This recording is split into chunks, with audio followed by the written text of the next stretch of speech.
Sois gentil, pas méchant. C'est pas gentil d'être méchant, c'est mieux d'être gentil. Ces grands mots de sagesse qui nous viennent d'un philosophe illustre résonnent encore aujourd'hui avec nous, mais la question que j'aimerais poser, c'est d'où viennent les mots gentil et méchant? Vous allez voir, la réponse va vous surprendre.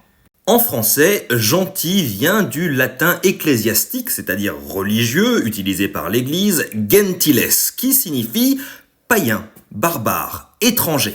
Le mot a une histoire un peu compliquée puisque à la base, dans la Rome antique, en latin, gentiles signifie du peuple, de la nation, de la famille, de la race, et ça vient du mot gens, qui signifie donc peuple, tribu, nation, race. Au Moyen-Âge, l'Église va traduire les textes bibliques du grec vers le latin. Sauf que le latin, ce n'est pas leur langue maternelle, c'est une langue de travail, ils ne la maîtrisent pas parfaitement. Et donc, ils vont faire quelques traductions un petit peu littérales, approximatives, notamment le mot ethnos, utilisé en grec dans la Bible pour définir les peuples non-juifs, qui va être traduit très littéralement par gentiles, donc les barbares.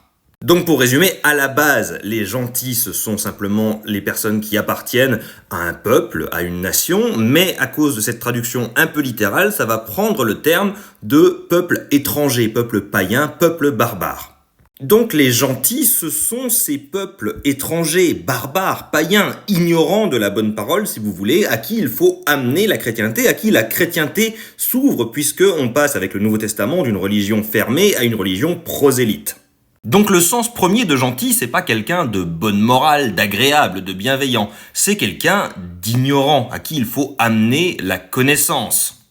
Donc quand on dit de quelqu'un qu'il est gentil, pour sous-entendre qu'il est un peu bête, c'est plus proche du sens original du mot.